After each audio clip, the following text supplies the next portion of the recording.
ग्लानिर्भवति भारत अभ्युत्थानम् अधर्मस्य तदात्मानं सृजाम्यहम् परित्राणाय साधूनां विनाशाय च दुष्कृतां धर्म संस्थापनार्थाय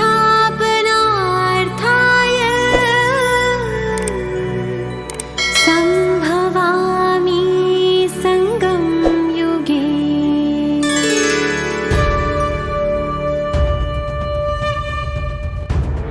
निराकार शिव है आए, गीता का ज्ञान सुनाए। निराकार शिव है आए, गीता का ज्ञान सुनाए। ब्रह्मा तन आधार ले सच्ची सच्ची नर कुमारी अश्रिता बहन, आपका बहुत बहुत सुंदर, अभी वो सुंदर समय आ चुका है। हम समय के लिए सभी इंतजार करके बैठे हैं, तो वो घड़ी आ चुकी है।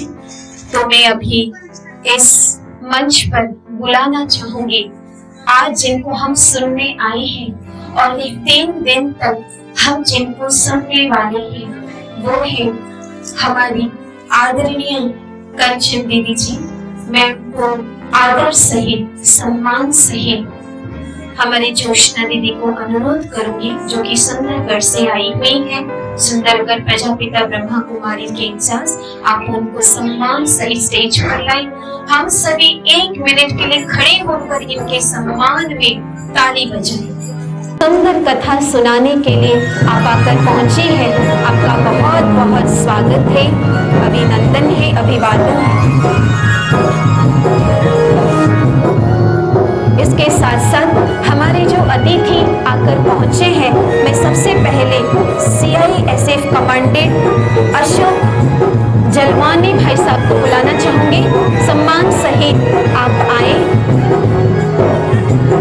मैं सीमा दीदी जी को अनुरोध करूंगी भाई साहब को लेके आए। अब मैं अमित यादव भाई साहब को अनुरोध करूंगी, जो कि IRAS के ग्रेड ऑफिसर है, ग्रेड 1 ऑफिसर है अमित यादव भाई साहब।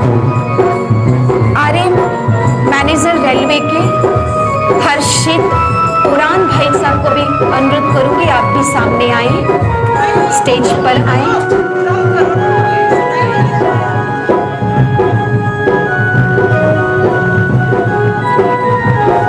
असिस्टेंट डिविजनल इंजीनियर भाई साहब NT सिंह, आप उनको भी अनुरोध करना चाहूंगी, आप भी सामने आए।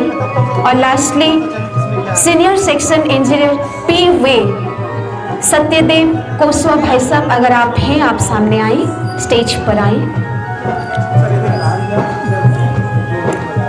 इसके साथ साथ हमारे इस संस्था के वरिष्ठ भ्राता अरुण भाई साहब को अनुरोध करूंगी, जो कि AGM NSPCL, आप इनके सम्मान में स्टेज पर हमारे साथ उपस्थित आई हुई हैं।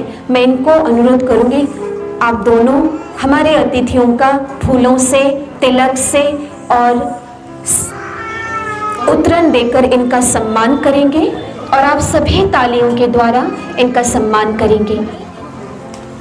बहुत ही सुंदर मेला है, अलौकिक वातावरण है, तालियों में कमी ना करें। हमारी खुशी हमारी तालियों से ही प्रकट होगी।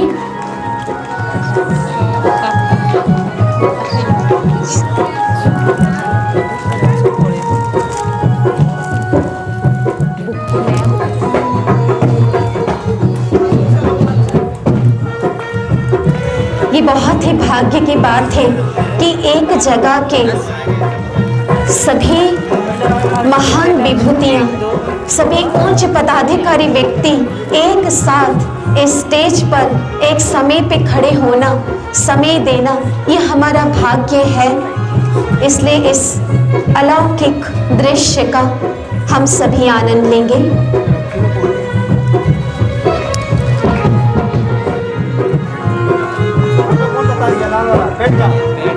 ताली में इतने ताली उड़ाने पीछे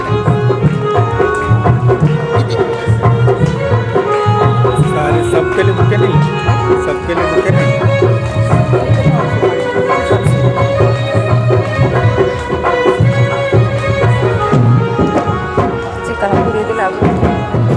सर्वशास्त्रमय शिरोमणि गीता भागवत कथा की शुरू करने से पहले एक विधि विधान के अनुसार हम सबसे पहले स्टेज पर रखी गीता शास्त्र का अभी हम सभी अतिथि और दीदी जी हम सब मिलकर उसका आरती करेंगे और पूजा करेंगे।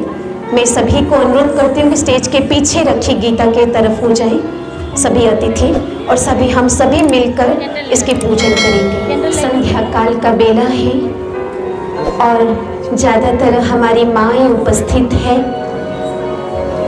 इस समय भारतीय संस्कृति में हर जगह पूजन गायन का समय है, तो आप सभी माओं को अनुरोध है सभी खड़े हो जाए। हम शास्त्र की पूजा कर रहे, सभी भाई बहनें खड़े हो जाए, उनका सम्मान दें और आप सभी हुड़ा हुड़ी दें, सभी माताएं हुड़ा हुड़ी दें।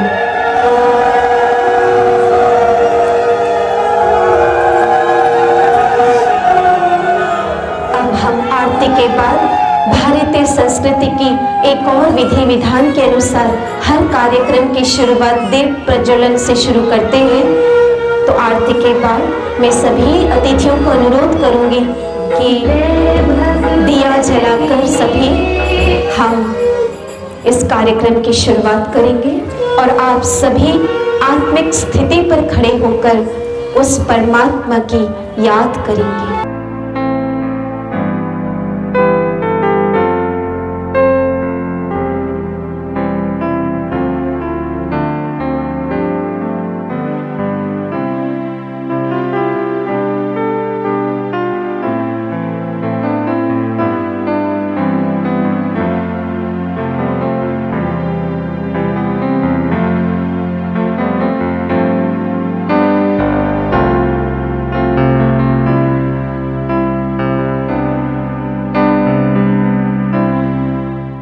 दीदियों को अनुरोध करती हूँ आप आके सामने शिवलिंग के पास जो दिया रखा है आप दिया जलाएं।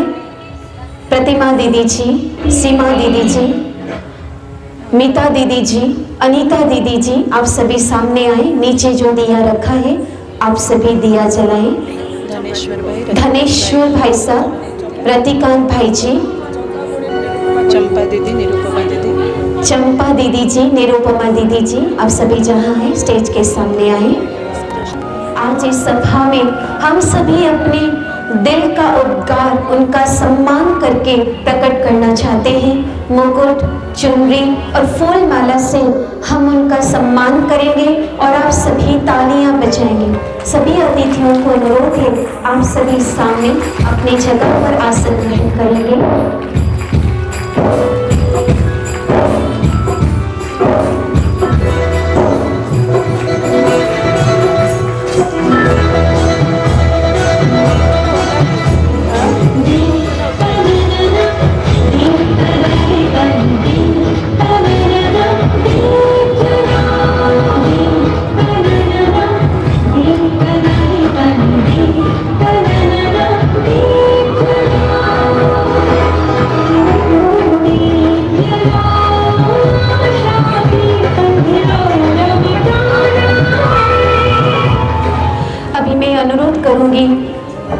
प्रजापिता ब्रह्मा कुमारी ईश्वरीय विश्वविद्यालय बंधा मुंडा की मुख्य संचालिका हमारी ज्योति दीदी जी को कि वो नीचे बैठे सभी हमारे अतिथियों को ईश्वरीय प्रसाद और ईश्वरीय सौगात भेंट करें। सभा के अंत तक हमारे साथ ऐसे बने रहे और आज प्रथम कथा को आप अवश्य सुन के जाएं। गणेश जी की वंदना कर हम उनका शुभ आशीष लेकर हर कर्म शुरू करते हैं। तो एक नन्ही सी बच्ची को गणेश जी की वंदना लेकर मैं अनुरोध करूंगी आएंगी कुमारी प्रियांशी नायक जो कि गणेश वंदना करके हम फिर कार्यक्रम की शुरुआत करेंगे।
अभी हम जिस घड़ी का इंतजार था वो कथा हम सुनने जा रहे हैं आदरणीय दीदी जी से। मैं थोड़ा सा परिचय आप सबके समक्ष दीदी जी का रखना चाहूँगी। दीदी जी कंचन दीदी जी, आप बिहार बेगूसराय प्रजापिता ब्रह्मा कुमारी ईश्वरीय विश्वविद्यालय के मुख्य संचालिका हैं। आपके अंदर 15 सेंटर्स हैं। आप वहाँ से पधारी हैं उड़ीसा के सुंदरगढ़ डिस्ट्रिक्ट के रॉयल किला स्टील सिटी के ये बंधामुला एक छोटा सा ब्लॉक है।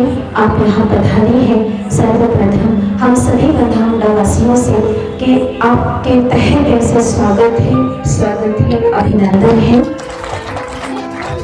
आप विशेष तौर पे भगवद गीता, श्रीमद् भगवद गीता के विषय पर अनेक राज्यों पर अपना वक्तव्य रख चुके हैं, जैसे कि बिहार, यूपी, उड़ीसा, पूरे भारतवर्ष में विभिन्न जगहों पर आप रख चुके हैं। Stress management, self management, ethics and values, इस विषयों पर आप ट्रेनिंग देती हैं लगातार।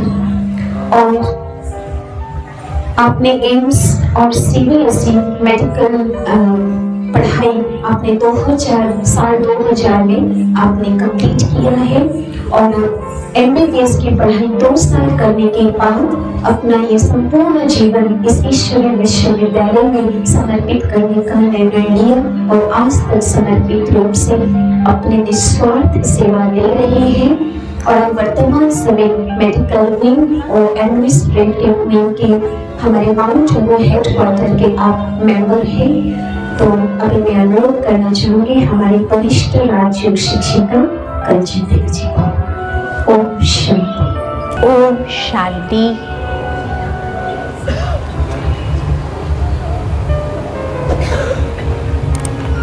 आइए आज के इस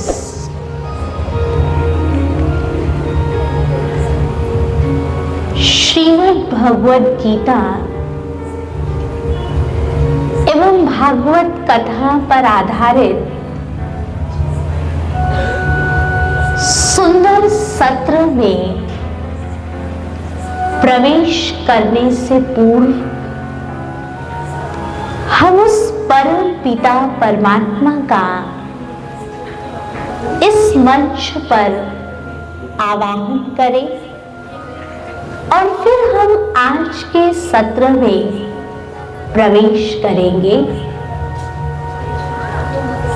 कहना है शिव आपदा हरण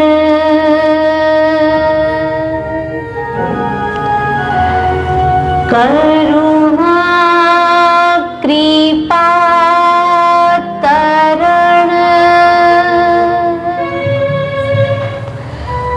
मन आशुतोष शिव का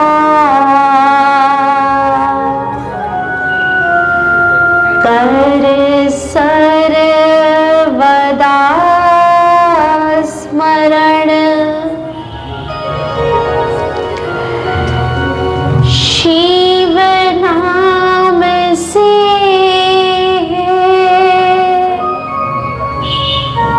जगत में उजाला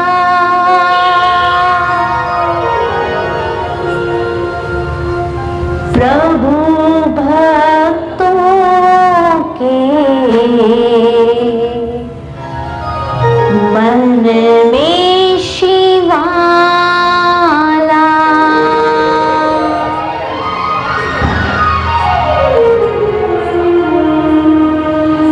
हे शंभु बाबा मेरे भोलेनाथ, तीनों लोक में तू ही तू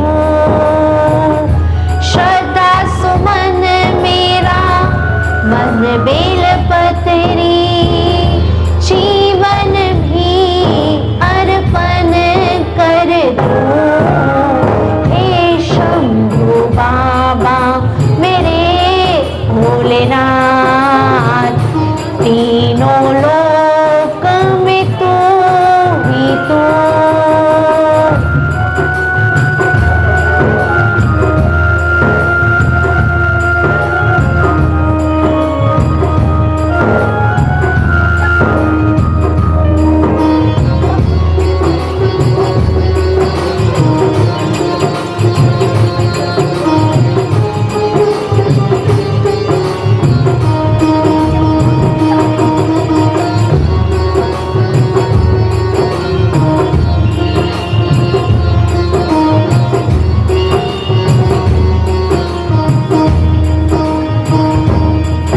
मन में है कामना और कुछ जानो ना, जिंदगी भर करूं तेरी आराधना।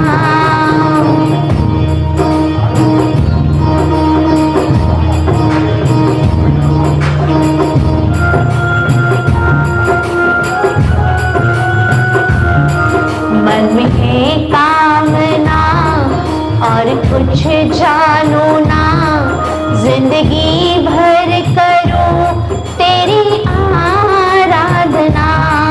तू मुझे ज्ञान दे, ऐसा वरदान दे, सेवा तेरी करूं ऐसा सदै ज्ञान दे।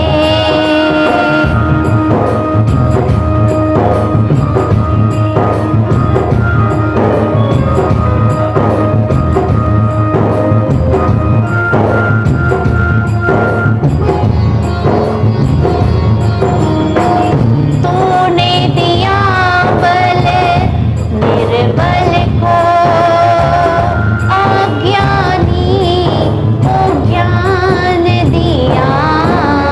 हे शंभु बाबा मेरे भोलेनाथ, तीनों लोक में तू ही तू।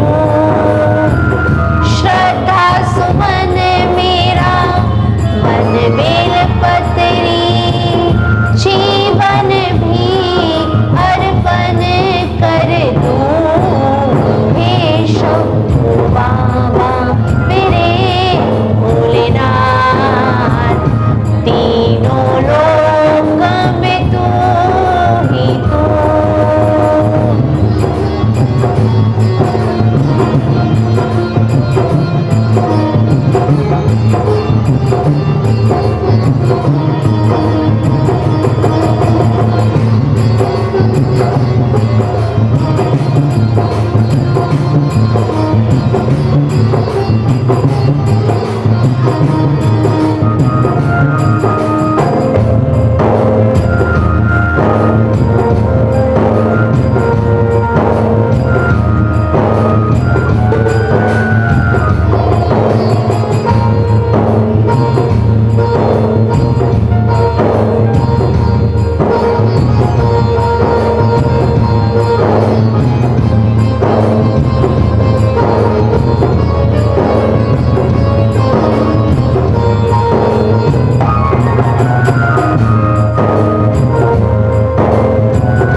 मेरे जीवन की अनमित कहानी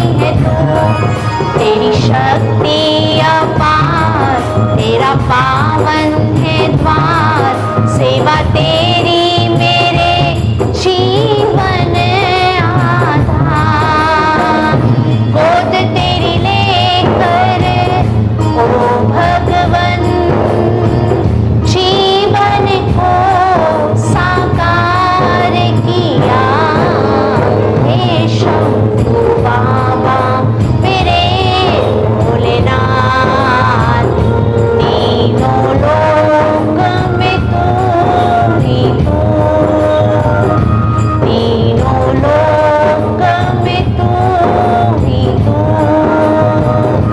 तीनों लोक में तू ही तू।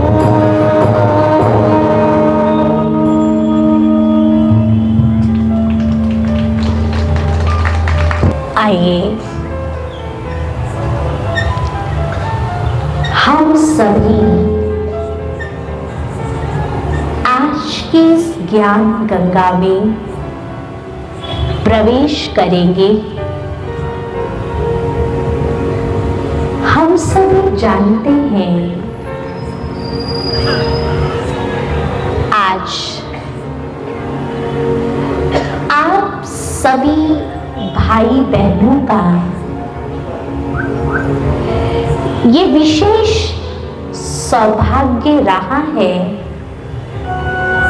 जो आप सभी भगवान के श्रीमुख से निकले सत्य ज्ञान को सुनने के लिए,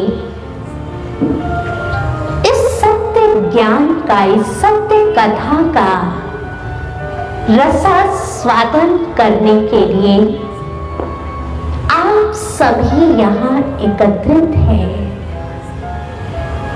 कहा जाता है मनुष्य आत्माओं के जन्म जन्मांतर के पुण्यों का जब उदय होता है तभी उसे भगवान का ज्ञान सुनने का अवसर मिलता है। बहुत सुंदर व्याख्या रामचरितमानस में है। बाबा तुलसीदास जी ने विवेचना की है। उन्होंने कहा बिन सत्संग विवेक न होई, राम कृपा बिन सुलभ न सोई। जब तक हमें जीवन में सत्य ज्ञान का संग प्राप्त न हो तब तक हमारे जीवन में विवेक जागृत नहीं होता और सत्य ज्ञान का संग कहें या सत्य ज्ञान को सुनने का अवसर कहें, ये भगवान की कृपा से ही संभव है। और आप आज सर्वशास्त्र में शिरोमणि श्रीमद् भगवद गीता के सत्य सार का रसास्वादन करने जा रहे हैं। जरूर ये आपके जीवन का बहुत स्वर्णिम पल बनने जा रहा है जब आप जीवन जीने की उस कला को इस ज्ञान के माध्यम से सीखेंगे जिससे आप सबका जीवन सुख में, शांति में और खुशनुमा बन जाएगा। आज मानव जीवन अनेक प्रकार के संघर्षों से गुजर रहा है, अनेक प्रकार की परिस्थितियों से गुजर रहा है। श्रीमद् भगवद गीता एक ऐसा शास्त्र है जिसमें भगवान ने मानव जीवन की सर्व समस्याओं का समाधान दिया है। चाहे वो मानसिक स्तर की समस्या हो या पारिवारिक स्तर की समस्या हो, हर समस्या का समाधान हमें गीता के अध्ययन से मिलता है। अनेक लोगों के जीवन का ये अनुभव रहा है कि जब भी उनके जीवन में कोई समस्या आई, जब भी वो किन परेशानी से ग्रसित हुए और उन्होंने गीता का अध्ययन किया, तो उन्हें उन परेशानियों से उभरने का मार्ग मिला। और आज हम भी उसी गीता ज्ञान के सत्य सार को सुनने जा रहे हैं, जिससे हमारे जीवन में भी अगर कोई उलझन है तो ये ज्ञान हमें अपनी सारी उलझनों को सुलझाने का मार्ग देगा। हम इस ज्ञान गंगा में प्रवेश करें, इससे पूर्व सबसे पहले हम ये जानेंगे कि जो गीता ज्ञान महाभारत युद्ध के समय भगवान ने अर्जुन को दिया, वो ज्ञान जनमानस तक कैसे पहुंचा, सबसे पहले हम उसकी विवेचना सुनेंगे।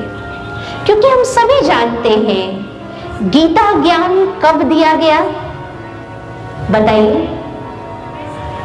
आप जितने भी भाई बहनें उपस्थित हैं, सभी को ये भली भांति मालूम है कि गीता ज्ञान महाभारत पर्व के समय भगवान ने अर्जुन को दिया। और किसने दिया कि जब अर्जुन जैसा महान योद्धा विषाद से ग्रसित हुआ, जब अर्जुन जैसा महान योद्धा युद्ध करने से इनकार करने लगा, तब भगवान को अर्जुन को गीता ज्ञान देना पड़ा। लेकिन हम ये जानेंगे आखिर ये ज्ञान संपूर्ण मानव जाति तक कैसे पहुंचा, इसके पीछे की जो कथा है, पहले उसका हम विवरण सुनेंगे। कहते हैं एक बार वेद व्यास जी ध्यान की स्थिति में बैठे थे, साधना में बैठे थे, तो भगवान ने वेद व्यास जी को साक्षात्कार के माध्यम से ध्यान की स्थिति में कुछ आवश्यक ज्ञान देना शुरू किया। जब वेद व्यास जी को ध्यान की स्थिति में आवश्यक ज्ञान साक्षात्कार के माध्यम से प्राप्त होने लगा, तो वेद व्यास जी सोचने लगे कि ये ज्ञान जो परमात्मा मुझे दे रहे हैं, ये ज्ञान तो संपूर्ण मानव जाति के लिए बहुत आवश्यक है। इसलिए उन्होंने निर्णय लिया कि जो ज्ञान मुझे साक्षात्कार के माध्यम से मिल रहा है, मैं उस ज्ञान को लिखत में ले लूंगा, ताकि मैं संपूर्ण मानव जाति तक भगवान का ये ज्ञान पहुंचा सकूं।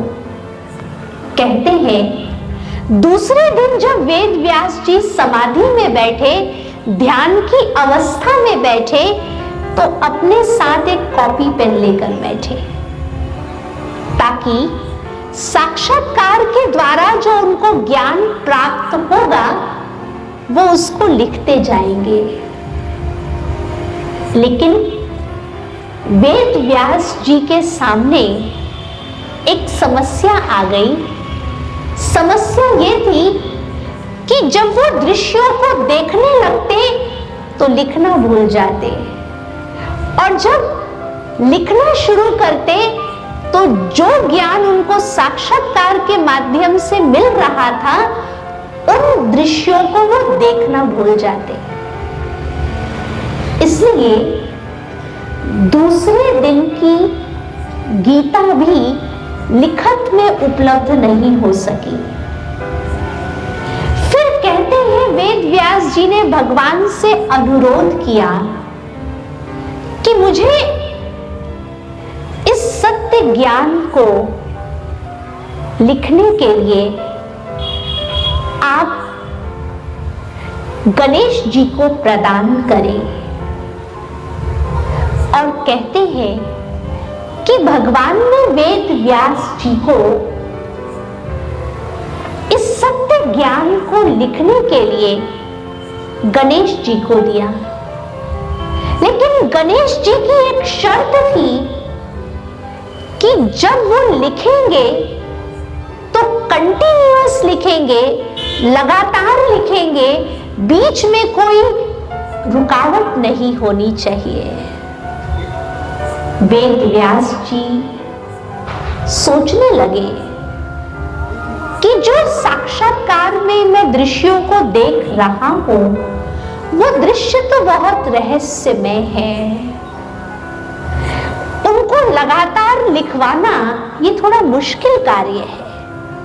लेकिन उनको लगा कि अगर मैं रुकूंगा तो गणेश जी उठकर चले जाएंगे, इसलिए गणेश जी की शर्त को याद रखते हुए वेद व्यास जी दृश्यों को देखते गए।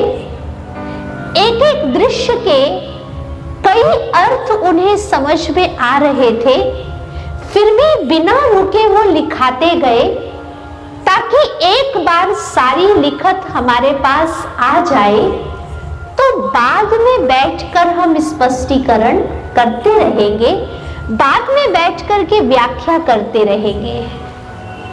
लेकिन कहते हैं कि वो ज्ञान इतना रुचिकर था, वो ज्ञान इतना रहस्यमयी था, वो ज्ञान मन को इतना आनंद देने वाला था कि गणेश जी भी लिखने में इतना मगन हो गए कि वो भी अपनी शर्त भूल गए।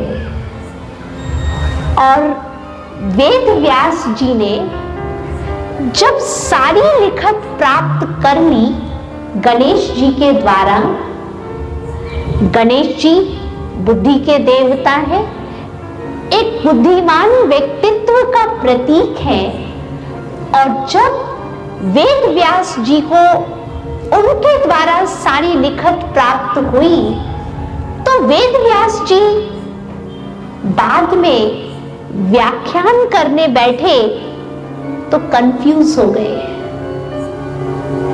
उनके लिए ये बड़ा मुश्किल होने लगा कि कौन सा दृश्य कौन से रहस्य को उद्घाटित कर रहा है, ये बड़ा मार्मिक है। इसलिए उन्होंने व्याख्यान करना ही छोड़ दिया।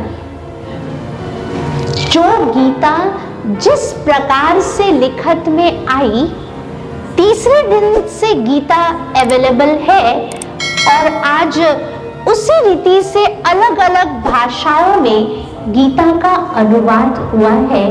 इसलिए बहुत सारी ऐसी गहरी बातें हैं इस गीता ज्ञान के तहत जिसे हमें समझने की जरूरत है।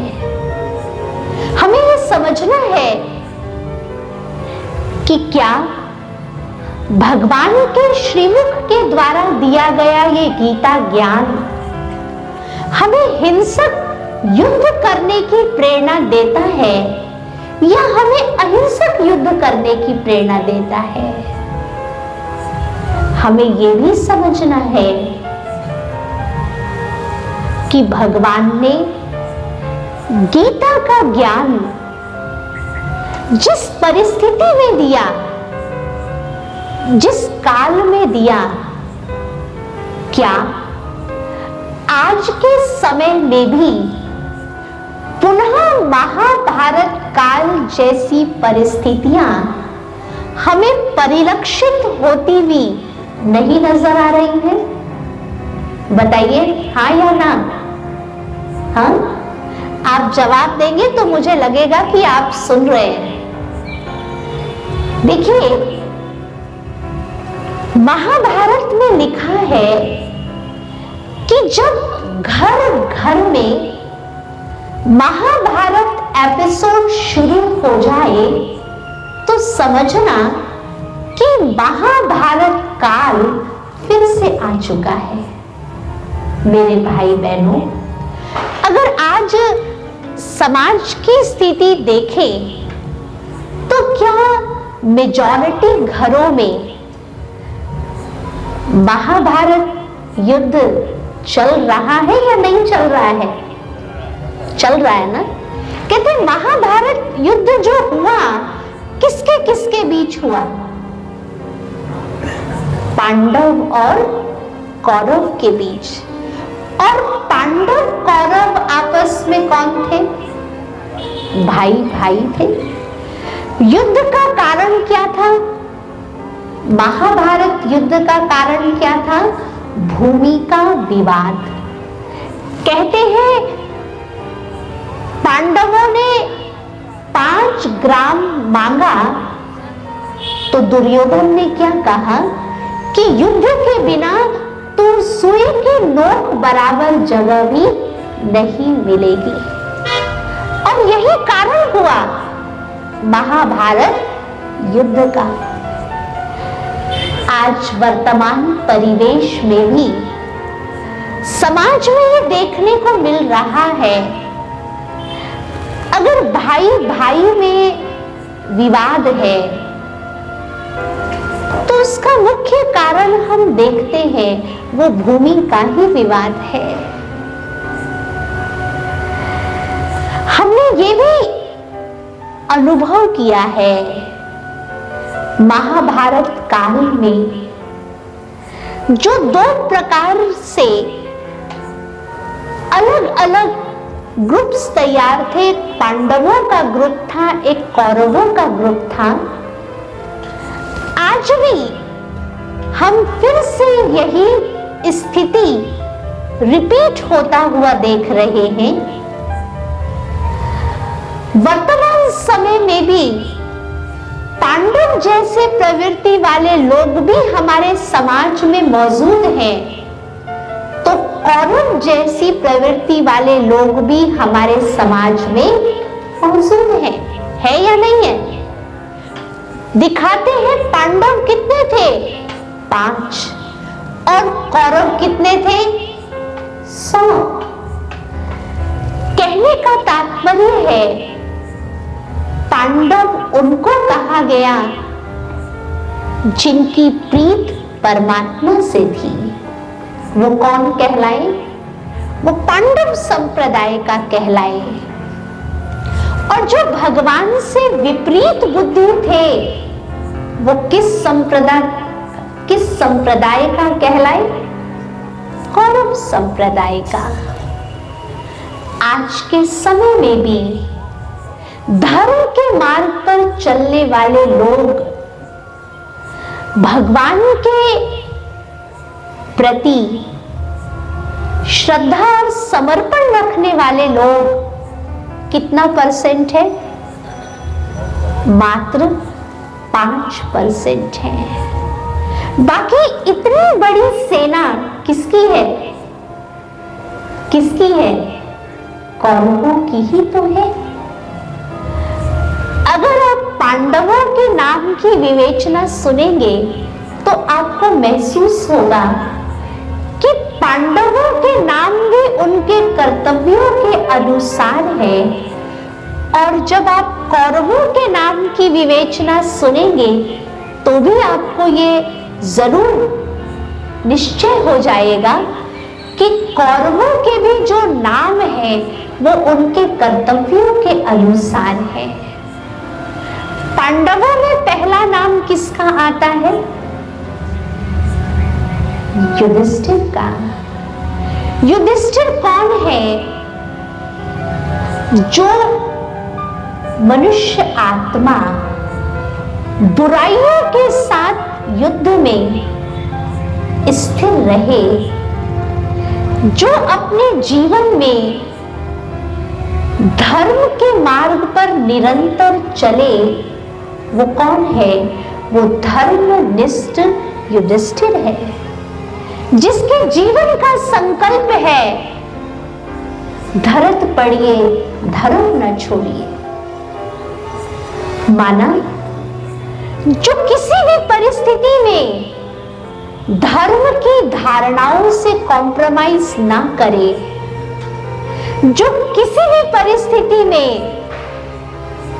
धर्म के आचरण का त्याग ना करे, वो कौन है? वो युधिष्ठिर है। और ऐसी आत्माओं की संख्या हमारे समाज में कितनी है? ओनली 1%। आज क्षणिक लाभ के लिए व्यक्ति धर्म की धारणाओं से समझौता कर लेता है।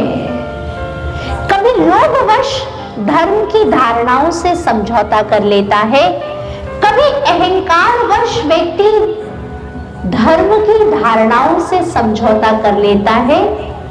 हम आज ये स्थिति समाज में देख रहे हैं। लेकिन युधिष्ठिर कौन है? जिसके जीवन में धर्म की धारणाएं सुदृढ़ हैं। और ऐसे लोग मात्र 1% हमारे समाज में हैं। भीम कौन है? भीम एक ऐसी प्रवृत्ति है जिसके अंदर किसी भी बुराई को जड़ से उखाड़कर फेंक देने की क्षमता हो, वो कौन है? वो भीम जैसी प्रवृत्ति वाला है। और ऐसी आत्माओं की भी संख्या ओनली 1% है। फिर तीसरा नाम आता है पांडवों में अर्जुन का। अर्जुन कौन है? जिसने भगवान के ज्ञान को अपने जीवन में अर्जन किया, वो कौन कहलाया? अर्जुन कहलाया। भगवान ज्ञान तो युद्ध के मैदान में दे रहे हैं, लेकिन सुन कौन रहा है? सुन कौन रहा है? अर्जुन सुन रहा है। माना, जिस आत्मा के अंदर भगवान के ज्ञान के प्रति अभिरुचि है, जो आत्मा ज्ञान अर्जन करने का संकल्प रखती है, वो कौन है? वो अर्जुन के समान है। चौथा नाम नकुल का और पांचवा नाम सहदेव का। नकुल कौन है? नकुल अर्थात नकल करने वाला, भगवान के गुणों की कॉपी करने वाला, अपने कुल का नाम रोशन करने वाला, वो नकुल है। और सहदेव उनको कहा जाएगा जो परमात्मा के कार्य में सहयोग देने की भावना रखे, वो है सहदेव। आज के समय में परमार्थ के कार्य में सहयोग देने वाले, ईश्वरीय कार्यों में सहयोग देने वाले कितने लोग होते? मात्र 1% लोग ही ऐसे होते हैं जिनके अंदर ये शुभ संकल्प होता है कि कहीं अगर धार्मिक आयोजन हो रहा हो, कहीं आध्यात्मिक कार्य हो रहा हो, तो मुझे भी उसमें सहभागी बनना है। ऐसी भावना आज के समाज में सिर्फ 1% लोगों की ही तो है। चाहे कोई तन से सहयोग दे, चाहे कोई मन से सहयोग दे, चाहे कोई धन से सहयोग दे। आज आप यहाँ बैठे हैं, ये भी आपका परमात्म कार्य में सहयोग है।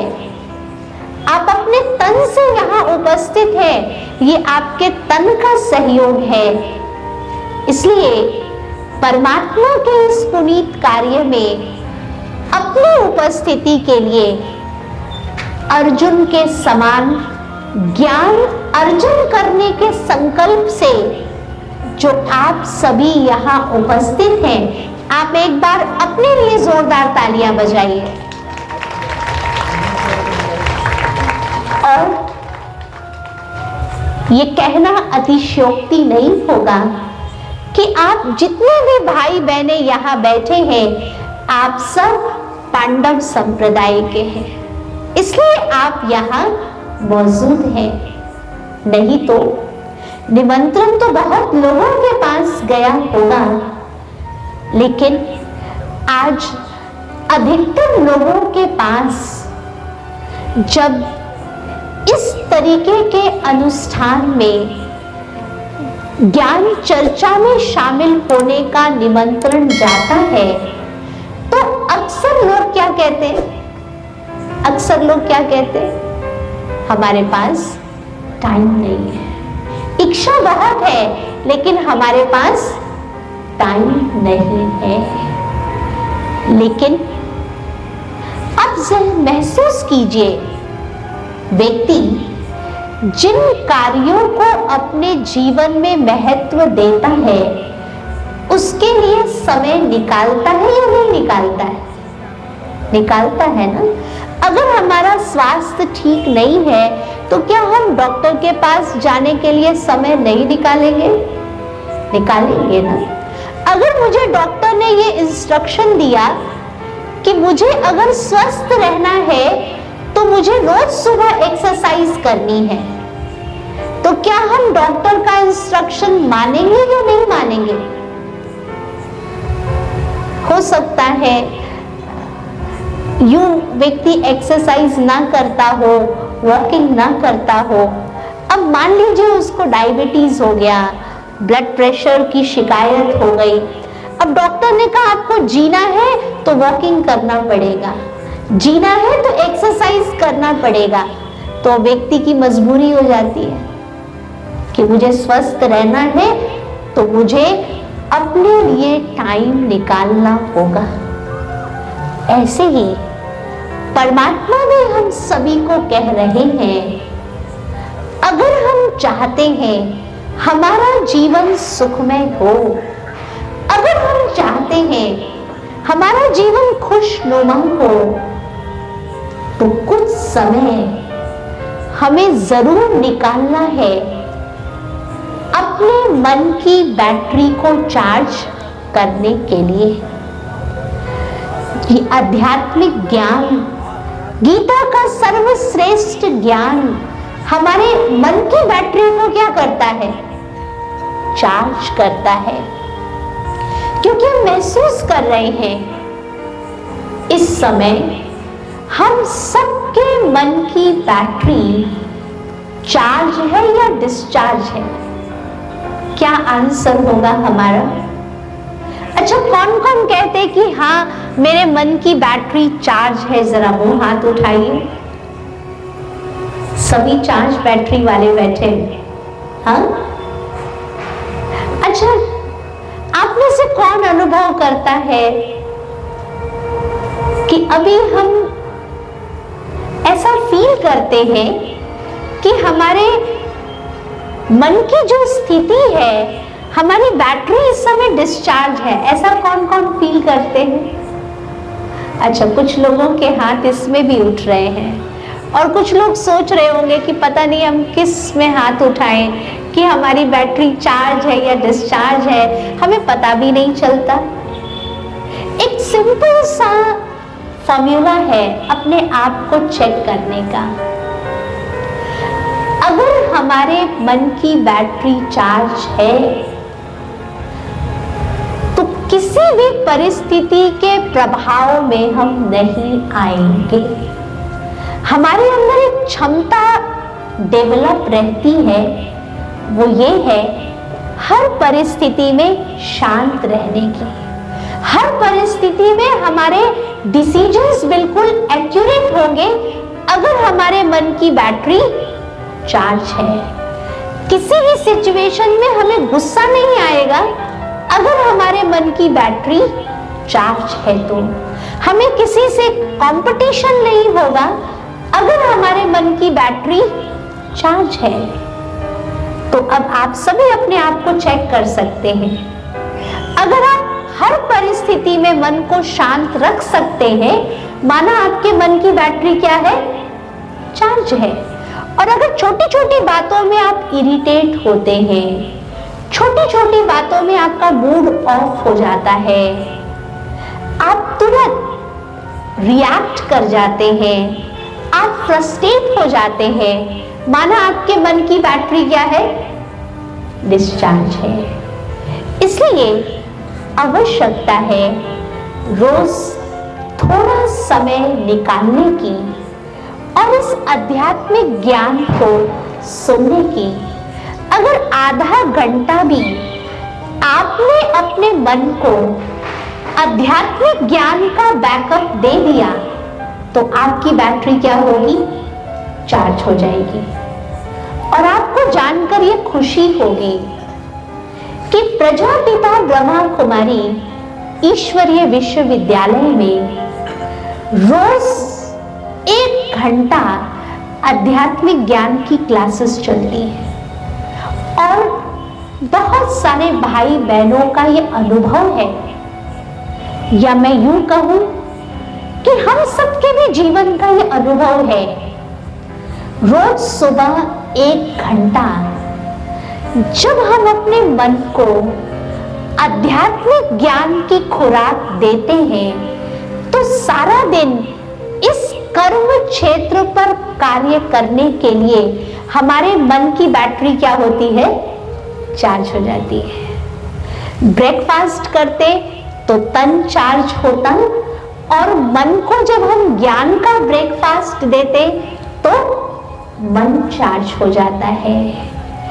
तो हम यही चर्चा कर रहे थे कि आप सभी किस संप्रदाय के हैं, पांडव या कौरव? हाँ, जोर से बोलिए।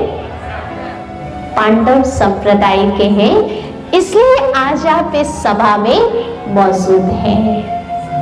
और आप सब ने पांडवों के नाम की विवेचना सुनी।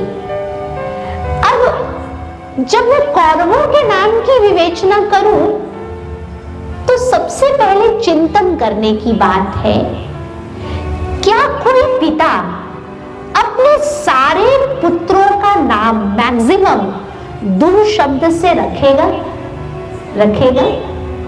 अगर आप कौरवों के नाम की लिस्ट देखें तो कौरवों के नाम क्या क्या है? दुर्योधन, दुस्साह, दुर्कलेश, दुशासन, दुर्मुख, और यहां तक कि उनकी बहन का भी जो नाम था वो था दुशाला। ये नाम उनके कर्तव्यों का परिचायक है। दुर्योधन कौन है आज के समय में? दुर्योधन किसको कहा जाएगा? वो मनुष्य आत्मा जो अभिमान में आकर अपने धन का दुरुपयोग करे, अपनी बुद्धि का दुरुपयोग करे, क्या वो दुर्योधन की श्रेणी में नहीं है? है या नहीं है? महाभारत काल में एक दुर्योधन दिखाया गया। आज कितने दुर्योधन पैदा हो चुके हैं जो अभिमान में अपनी बुद्धि का और अपने धन का दुरुपयोग कर रहे हैं। दुशासन की बात हम करें तो दुशासन वो है जिसके शासन में अनुशासन नाम की कोई चीज ना हो। वो शासन किसका है? जिस शासन में व्यक्ति के जीवन में मूल्यों का कोई स्थान ना हो उसको दुशासन ही तो कहा जाएगा। क्या आज यही स्थिति राज्य स्तर पर देखा जाए या राष्ट्र स्तर पर देखा जाए, क्या हमारा शासन ऐसा ही नहीं दिख रहा है? बहुत कम लोग सत्ता में ऐसे हैं जो अपने जीवन में राजनीति के साथ साथ मूल्यों को भी साथ लेकर चलते हैं। बहुत कम लोग सत्ता में ऐसे हैं। बाकी हम देख रहे हैं धीरे धीरे समाज में चारित्रिक और नैतिक मूल्यों का पतन होता जा रहा है। अत्याचार, भ्रष्टाचार अपनी चरम सीमा पर है। इसलिए दुर्योधन जैसे पात्रों की भी कमी नहीं है। दुशासन जैसी प्रवृत्ति वाले लोग भी हमारे समाज में मौजूद हैं। आए दिन चीरहरण की कहानियां समाचार पत्रों के द्वारा हमें पढ़ने को और न्यूज चैनल्स के द्वारा हमें देखने को मिलती है। तो जब पांडव जैसी प्रवृत्ति वाले लोग भी हमारे समाज में मौजूद हैं और कौरव जैसी प्रवृत्ति वाले लोग भी हमारे समाज में मौजूद हैं और दोनों प्रवृत्तियों के बीच एक संघर्ष है, तो क्या बताइए मनुष्य आत्माओं को फिर से ज्ञान की आवश्यकता है या नहीं है? है या नहीं है? आप देखिए, ये वो समय है जब मनुष्य के जीवन में साधनों की कमी नहीं है। हम प्रगति के दौर पर आगे बढ़ रहे हैं, लेकिन हम सबका ये अनुभव है, साधन बढ़ते जा रहे हैं, सुविधाएं बढ़ती जा रही हैं, लेकिन जीवन में संघर्ष भी बढ़ता जा रहा है। हाँ या ना? सभी आप इस बात से सहमत हैं? हमने सोचा था हमारे पास बहुत साधन होंगे, हम सुखी हो जाएंगे, लेकिन क्या हमारे सुख का लेवल बढ़ा? हमारा आराम जरूर बढ़ा, लेकिन कंफर्ट एक अलग चीज है और जीवन में सुख का अनुभव करना ये एक अलग चीज है। साधनों ने हमारे कंफर्ट को बढ़ा दिया, आराम हमें साधनों के द्वारा मिल रहा है, लेकिन कई बार हम देखते हैं तन को आराम है, मन बेआराम है, मन में शांति नहीं है, मन में सुकून नहीं है। ऐसे समय पर पुनः आवश्यकता है गीता ज्ञान की, पुनः आवश्यकता है आध्यात्मिक ज्ञान की, जो हम अपने अंदर चल रहे युद्ध में विजयी बन सके।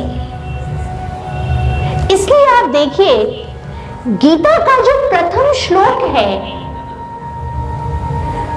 उसमें यह स्पष्ट किया गया कि मानव जीवन एक धर्म का क्षेत्र है जहां मनुष्य को धर्म का आचरण करना चाहिए। लेकिन अगर मनुष्य अपने जीवन में धर्म का आचरण नहीं करता तो उसका जीवन एक कुरुक्षेत्र का मैदान बन जाता है। इसलिए पहले श्लोक में जब हम ये जानते हैं कि धृतराष्ट्र संजय से पूछ रहे हैं कि संजय बताओ कि युद्ध के मैदान में मेरे और पांडवों के पुत्रों के बीच क्या हो रहा है, तो उन्होंने जो शब्द कहा वो ये था, धर्म क्षेत्रे कुरुक्षेत्रे संवेता युयुत्सव मामका पांडवाश्चैव किम कुर्तम संजय। अर्थात धर्म क्षेत्र रूपी कुरुक्षेत्र के मैदान में मेरे और पांडवों के पुत्रों के बीच क्या हो रहा है, ये धृतराष्ट्र संजय से जानने की चेष्टा कर रहे हैं। धृतराष्ट्र कौन है? धृतराष्ट्र वो है जो नेत्रहीन है। धृतराष्ट्र वो है जिसके जीवन में आध्यात्मिक अंधत्व पैदा हो चुका है। धृतराष्ट्र वो है जो ये जानता है कि सही क्या है और गलत क्या है, लेकिन फिर भी उसने अपनी आंखों के सामने अज्ञानता का पर्दा डाल दिया है, इसलिए वो धृतराष्ट्र है। और ऐसे लोगों को जब संजय जैसे लोग मिलते हैं तब वास्तविक घटनाक्रम का बोध कराते हैं। हम सब जितने भी पात्रों की विवेचना सुनेंगे, हमें अनुभव होता जाएगा कि ये पात्र सिर्फ एक उदाहरण स्वरूप है।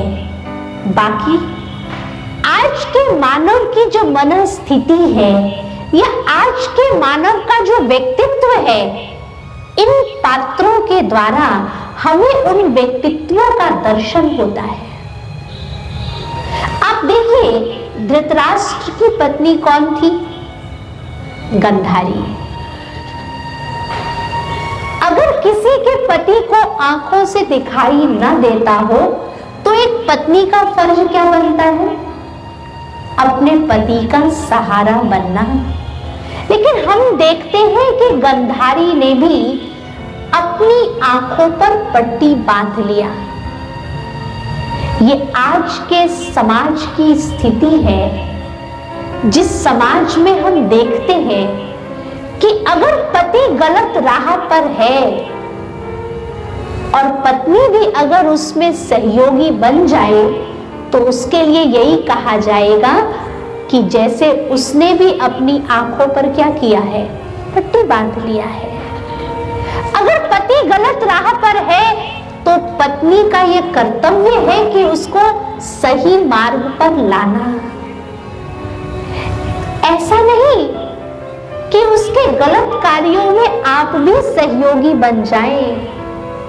अगर आपका पति गलत ढंग से पैसा कमा कर ला रहा है तो आप उसका उपभोग करना शुरू कर दीजिए। ये धर्म पत्नी का कर्तव्य नहीं है। देखिए, नाम ही दिया गया हमारी संस्कृति में धर्म पत्नी। जो अपने पति को धर्म के मार्ग पर चलाए वो कौन है? वो धर्म पत्नी है। और आज फिर से ज्ञान चक्षु खोलने की जरूरत है कि हमारा समाज जो आध्यात्मिक अंधत्व से गुजर रहा है, जब तक हम सब जागृत नहीं होंगे, जब तक हम अपने प्रति सजग नहीं होंगे, जब तक हम स्व परिवर्तन का संकल्प नहीं करेंगे, तब तक ये विश्व परिवर्तन का कार्य सफल नहीं हो सकता। तो हम अनुभव करते हैं कि एक कुरुक्षेत्र का मैदान हम सबके भीतर भी है। हम सबका मन भी कुरुक्षेत्र का मैदान है, जहां दो शक्तियां तैनात हैं, या यूं कहें हमारे अंदर दो प्रकार के संस्कार हैं। एक दैवी संस्कार है, एक आसुरी संस्कार है या नहीं? और दोनों के बीच आज संघर्ष चल रहा है। जब मन शक्तिशाली होता है तो हम अपने दैवी संस्कारों के अनुसार कर्म करते हैं, और जब मन शक्तिहीन होता है, मन कमजोर होता है, तो आसुरी संस्कार हम पर हावी हो जाते हैं। इसलिए भगवान हमें कहते हैं कि अगर हम चाहते हैं कि हमारा देवत्व जागृत रहे, अगर हम चाहते हैं कि अपने दैवी संस्कारों के अनुसार हम कर्म करें, तो हमें अपने मन को सशक्त करने की आवश्यकता है। और सशक्त करने का तरीका ही यही है कि हम अपने मन को परमात्मा से जोड़ें, हम अपने मन की बैटरी को आध्यात्मिक ज्ञान से चार्ज करें। अब आप देखिए, युद्ध की जो घोषणा हुई है महाभारत युद्ध की, तो अर्जुन भी भगवान के पास पहुंचे हैं और दुर्योधन भी भगवान के पास पहुंचा है। अर्जुन निरहंकारिता का प्रतीक है। अर्जुन जब भगवान के निकट गया तो वो पैर के पास जाकर बैठा, और दुर्योधन जो अहंकार का प्रतीक है, वो जब भगवान के समक्ष गया तो कहां जाकर बैठा?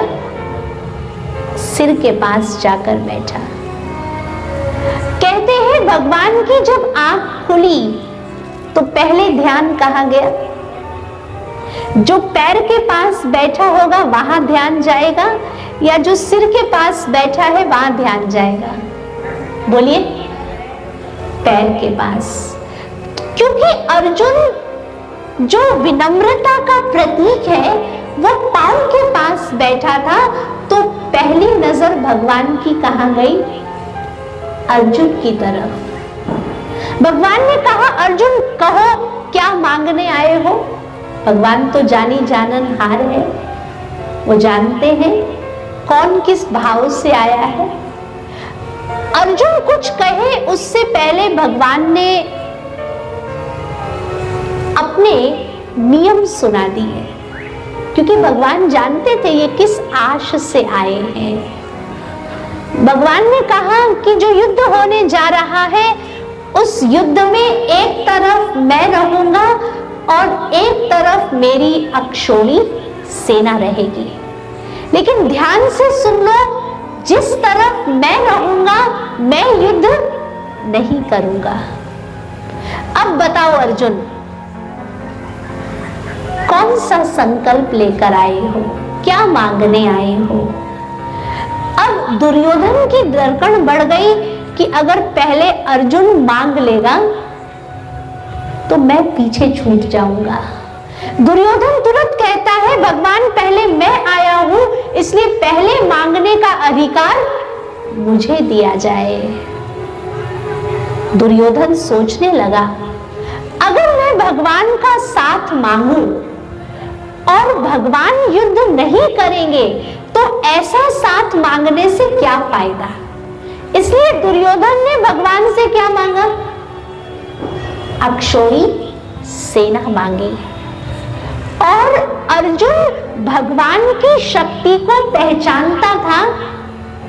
अर्जुन ये भली भांति जानता था कि भगवान अगर युद्ध नहीं भी करेंगे तो भी जिस तरफ भगवान खड़े रहेंगे विजय उसी की होगी। इसलिए दुर्योधन ने अक्षौणी सेना मांगी, अर्जुन ने क्या मांगा? बोलिए क्या मांगा? भगवान का साथ मांगा। और विजय किसकी हुई? किसकी हुई? पांडवों की हुई।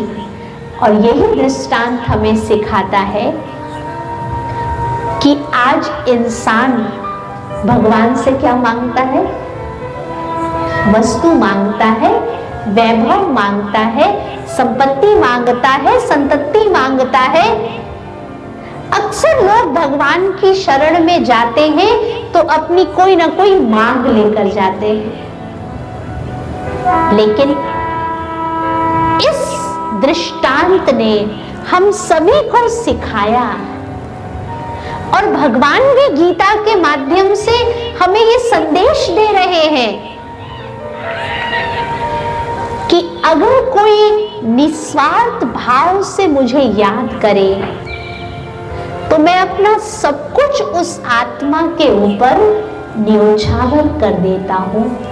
भगवान के महावाक्य हैं, जो मुझसे धन मांगता है मैं उसको धन दे देता हूं, जो मुझसे संपत्ति मांगता है मैं उसको संपत्ति दे देता हूं, जो मुझसे संतति मांगता है मैं उसको संतति दे देता हूं, लेकिन जो मुझसे कुछ नहीं मांगता है मैं स्वयं ही उसका हो जाता हूं। तो बताइए किसमें फायदा है? किसमें फायदा है?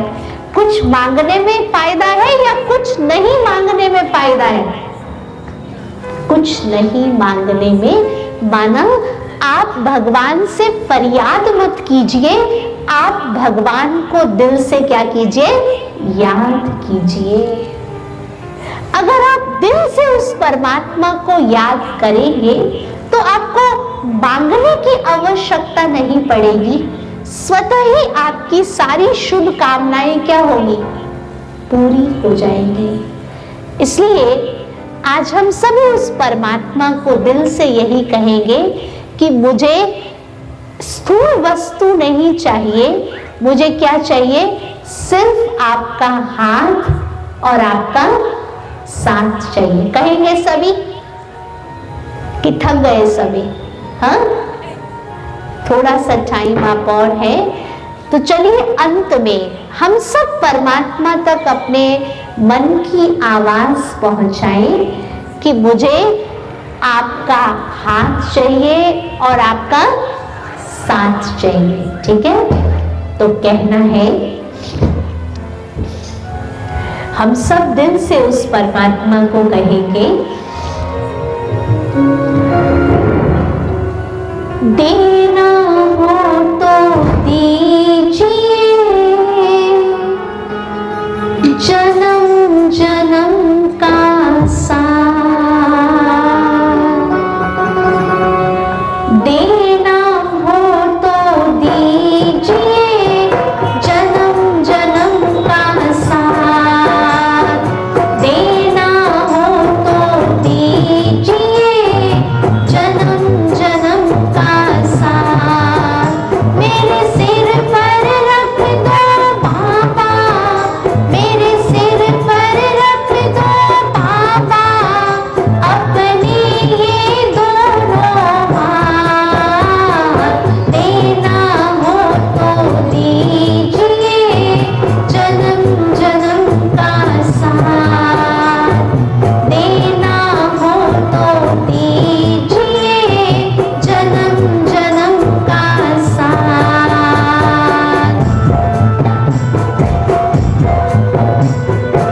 आप सभी मीठी मीठी तालियां बजाते हुए और उस परमात्मा तक अपने मन के संकल्प पहुंचाइए।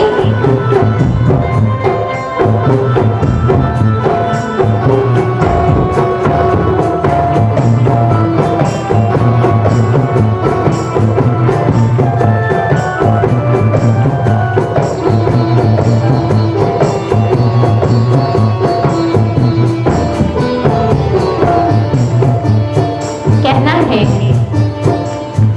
देने वाले स्वयं प्रभु तो धन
के सत्र को हम यही समाप्त करते हैं इस शुभ आशा से कि आज तो प्रथम दिन था, कल आप सभी जरूर समय से पधारेंगे और 4 बजे से जो ये सुंदर कथा का गीता ज्ञान का कार्यक्रम रखा गया है उसमें आप अवश्य सम्मिलित होकर इस ज्ञान की गहराई का रसास्वादन करेंगे, ऐसी हमारी शुभकामना है। एक बार पुनः आप सभी यहाँ उपस्थित हुए उसके लिए आप सभी का बहुत बहुत बहुत धन्यवाद। हमारी बहनों ने जो आप सभी के लिए ये आयोजन किया है, आपके कल्याण हेतु जो ये आयोजन हुआ है, हमारी बहनों का भी बहुत बहुत धन्यवाद। ओम शांति। ओम शांति। प्रजापिता ब्रह्मा कुमारी ईश्वरीय विश्वविद्यालय का मुख्य शिक्षा है राजयोग, जिसके द्वारा हमारे मन को किस प्रकार की शांति मिलेगी, हमारा जीवन किस तरह मनुष्य से देव तुल्य बन पाएगा,